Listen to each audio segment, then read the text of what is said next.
So we'd like to begin by acknowledging that Blue Mountain is located on the traditional territory of the Anishinaabe Nation, the people of the Three Fires, known as Ojibwe, Odawa, Potawatomi nations. And Blue Mountain is located within the boundary of Treaty 18, region of 1818, and we give thanks to the Chippewas of Saugeen, the Chippewas of Nawash, now known as the Saugeen Ojibwe Nation, as the traditional keepers of this land.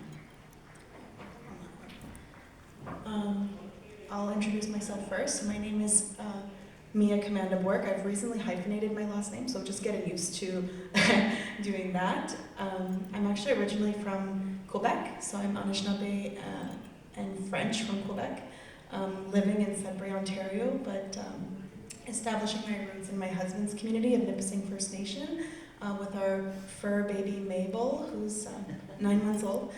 I'm the project coordinator here at First Peoples Wellness Circle for our project called the Gathering Our Knowledge Bundles project. So I'll explain that project and then have a little bit of an activity with you guys, and I'll pass it over to Maxine.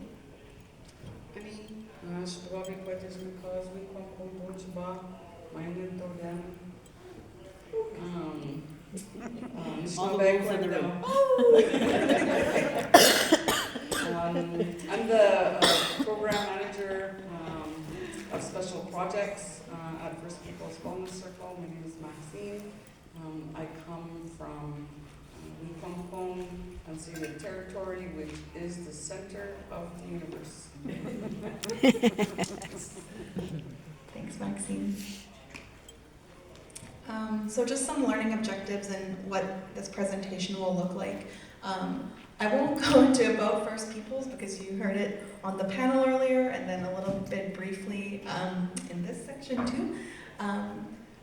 We were going to do an icebreaker, but the room is a little bit spread out and smaller than we thought. We can still do it if people are interested, but we can also skip over it.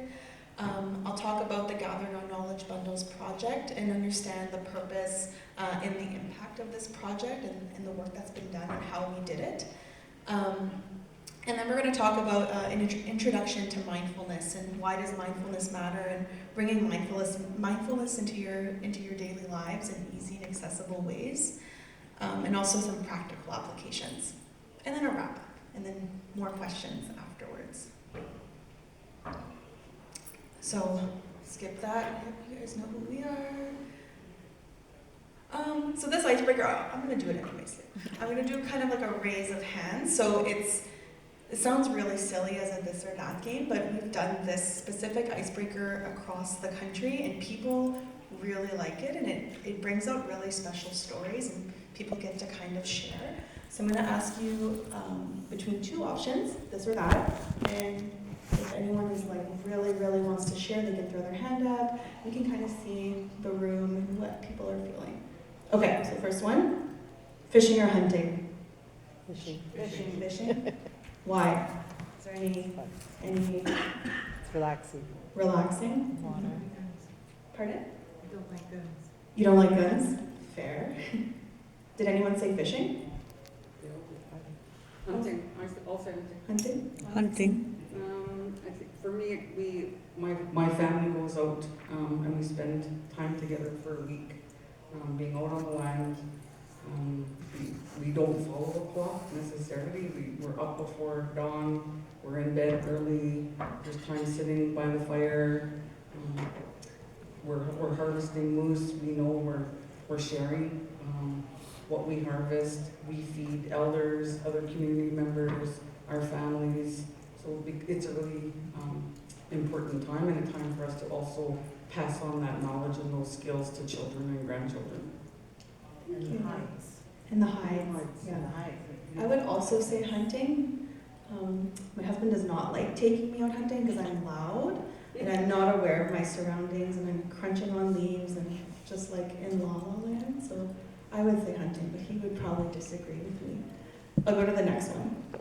Summer or winter? Summer, Winter. Summer. Why? No bugs in the winter. Pardon? No bugs in the winter. No bugs in the winter. Stay home in the house in the winter. Stay home in the house in the winter? Absolutely.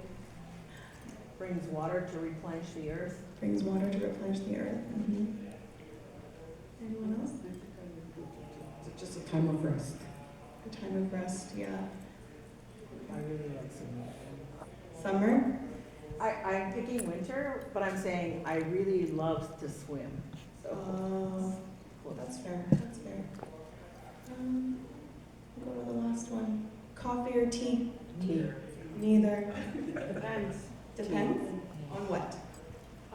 When it was a ceremony I used to have with my grandparents, the tea at night was just like a nourishing thing, and coffee's more like a morning thing, but if I ever need comfort, it's a tea. A tea.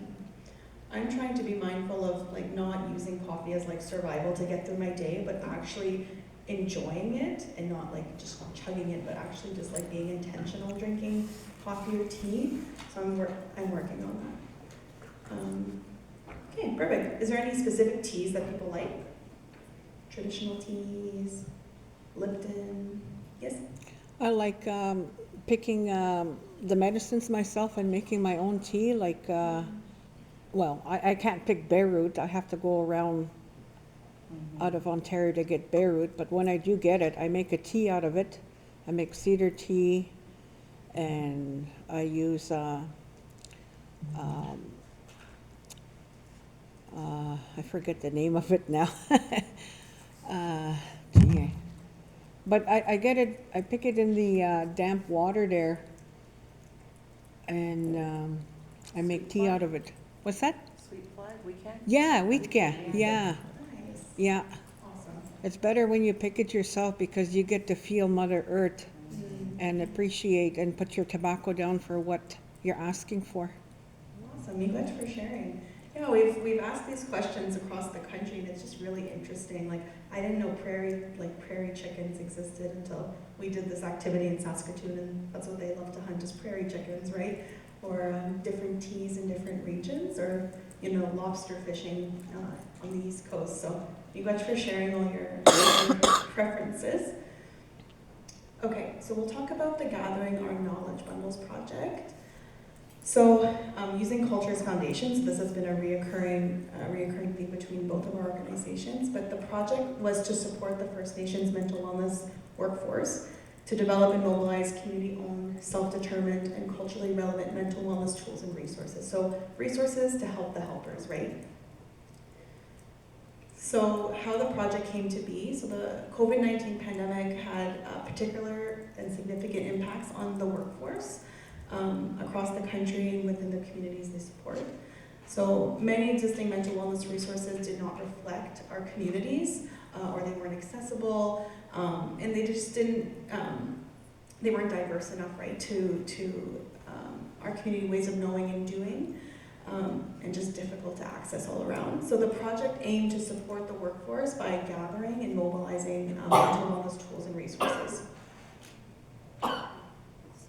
So we created what we call knowledge bundles for the workforce that will support their mental wellness in safe, meaningful, and healing ways. And also the goal of this project was to reconnect the workforce after the pandemic. You know how important in-person gatherings are. Zoom was a Band-Aid solution, but there's nothing like this in-person connection, right? And like seeing people and just being around human bodies and not just floating heads on Zoom. And also increasing accessibility to culturally relevant mental wellness and resources that focused on mental wellness priorities that were impacted by the pandemic. And these look different across the country, right?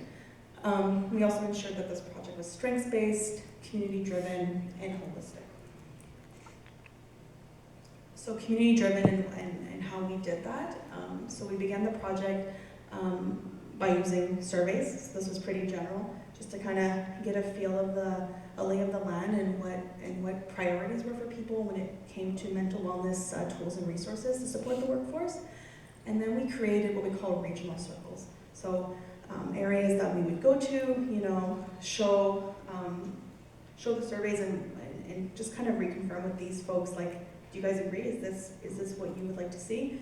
Yes. And then, a couple months later, we take all their feedback and go back to those communities. Show them, this was the feedback you gave us. We took that seriously. We're going to come back and show you. We also had a national advisory circle that guided this project. So we had mental wellness workforce members, we had knowledge keepers, we had community leaders from all over the country. And the co-development process, so the designing of these bundles, it was a feedback loop. It was constantly getting feedback from people on the ground, and not just like me and our resource developer just kind of doing it ourselves and thinking this is what's going to work for everybody, because that's definitely not the case. And also we had focus groups, so in-person focus groups, virtual focus groups, to make sure that we're identifying and refining the content to meet the needs of the workforce. This photo is just, it was one of our regional circles in Treaty 3 in Fort Francis. So we had a great time there. So those blue dots you see are the number of surveys that we collected. We collected those in under a year, so there was about 60-something surveys from across the nation. The red pinpoints are where our regional circles were held, so those loops where we would go back and visit. And then those stars are just where we've presented this project and offered networking sessions as well for people.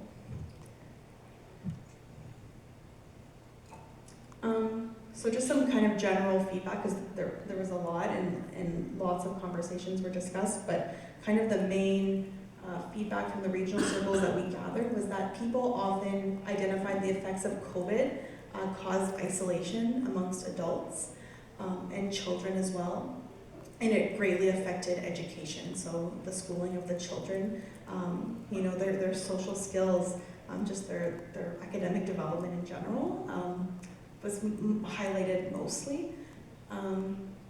And the importance of equitable and stable funding and grant opportunities was also brought up across the nation as well.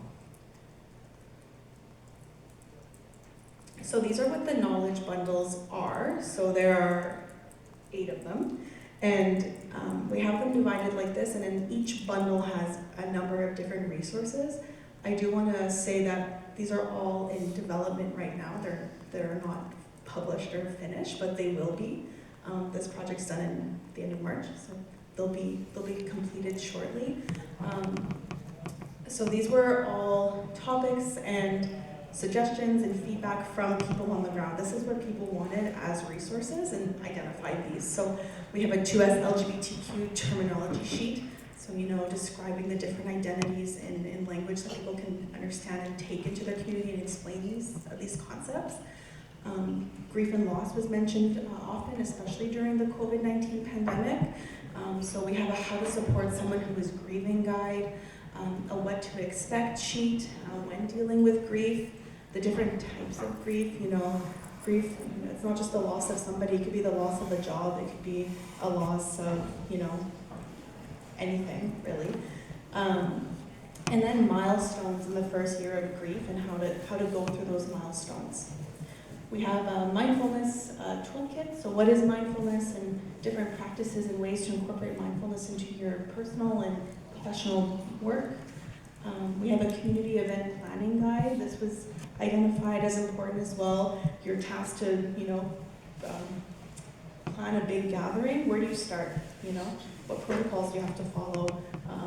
Dietary restrictions, all these different things that you have to consider. There's checklists and notes and all these different things to help you plan a successful event. Staff self-care and wellness. So we have a wellness worker self-evaluation toolkit, a wellness plan template, recognizing burnout and compassion fatigue, a work from home tip sheet. So, you know, small things but important things like taking breaks, going for a quick stroll around the block, drinking water, making sure the door's closed so your family doesn't come in while you're working. Grants and proposal writing. So we actually hosted 2 virtual workshops, a part 1 and 2 of how to apply for funding and different tips and tricks on how to do this. And then with the feedback that we got from these workshops, we were able to create a grants and proposal toolkit to support the workforce. And then we have some informational presentations. How many times have people been asked, hey, can you do a presentation on Orange Shirt Day? And you're like, I don't have slides, I don't have time to do that, right? So these are just templates that you can add, you know, your community context or your information, but the template's there to help you out and have a starting point. And then we have a virtual care toolkit as well. So, introduction to mindfulness. So like I mentioned, these bundles are not published, but they're just being designed. Like the content is finished. So I thought that we would kind of showcase what's in our introduction to mindfulness toolkit and kind of go through that with you guys. So mindfulness is the practice of being present and fully engaged in the moment with an open and compassionate awareness. While Western interpretations of mindfulness are gaining popularity, we hear, do yoga or do these different things, it's essential to acknowledge that our people and our cultures have been practicing mindfulness since time immemorial, right? Long before the adoption of mindfulness in these lands. And in our traditions, mindfulness is not always solitary. It's not always you doing, like sound baths or whatever by yourself, but it's relational practices that tie to land, community, and spirit.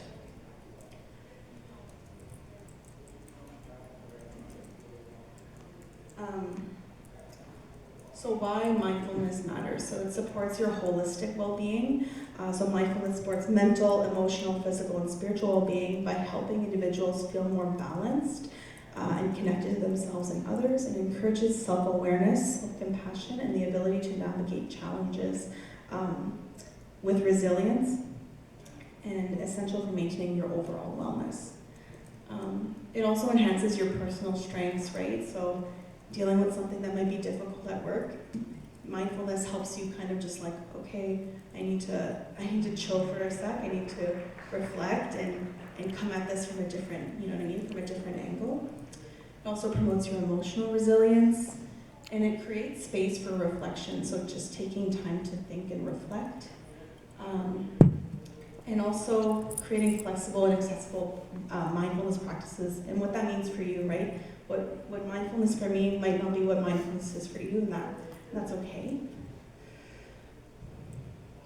So bringing mindfulness into your daily life, these are just 5 that I think are really important.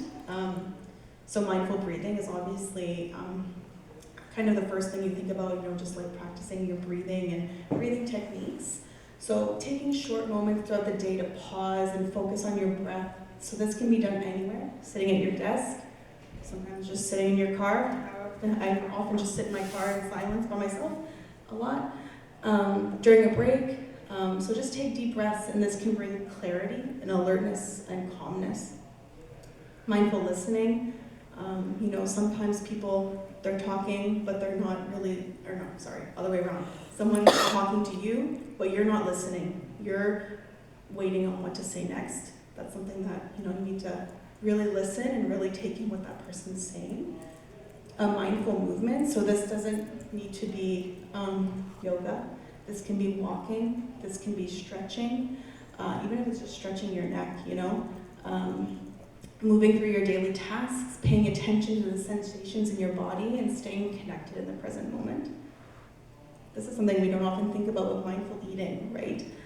Taking a few moments before you eat to appreciate your food, where it comes from, noticing its colors, its textures, its smells, and eating mindfully helps you slow down as well. You're not just like inhaling it, you're enjoying what you're eating, it's intentional, and it connects with your body's needs as well.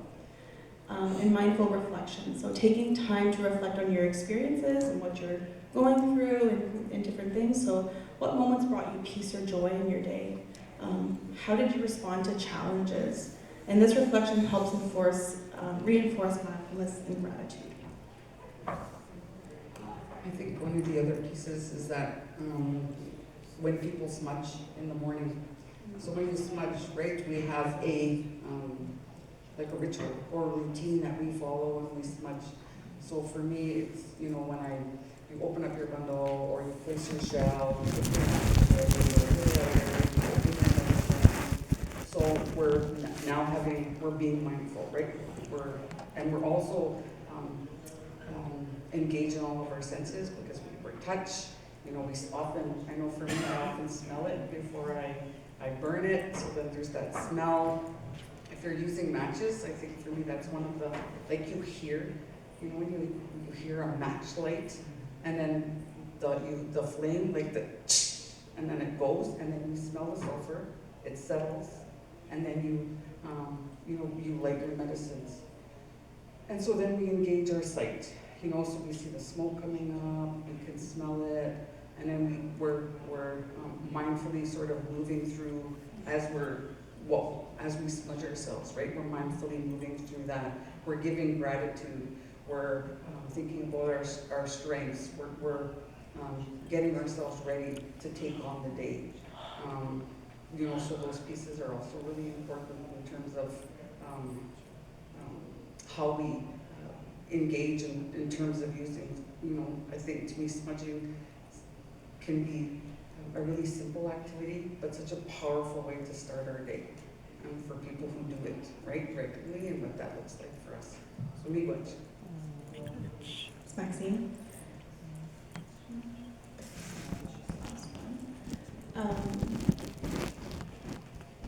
So just also some more practical applications that you guys can use in your personal or professional work.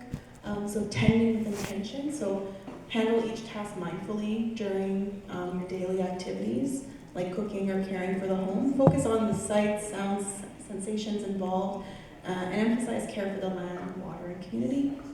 Community connection is really important when it comes to mindfulness. So, meetings, beginner and meetings with silence or shared intention to ground the group in a collective way. So it doesn't need to be solo work, it could definitely be a team effort. And observation and modeling. So instead of verbal instructions, practice mindfulness by modeling calm, regulated behaviors, especially when supporting others, and try to implement learning through observation rather than direct correction. Gratitude journaling. This has become, I think, a little bit more popular. Just writing down each day 3 things that you're grateful for, or 3 things that went really well or didn't go really well during your day, and focus on your connections with people, nature, or spiritual experiences as well. So this helps cultivate awareness and interconnectedness.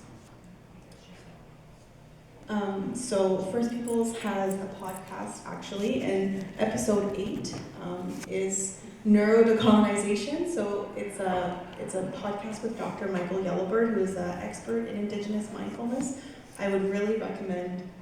Obviously, I'm plugging our podcast, but it's a really good podcast. And Dr. Michael Yellowbird also has really great YouTube videos. I don't know if people have heard him speak before, but he's excellent. And he talks just about, resilience and what that looks like in our brains when we practice mindfulness and how we can change our brains. So it's very interesting. So that QR code brings you to the podcast. So I'll leave it up for now, and I can bring it back after as well.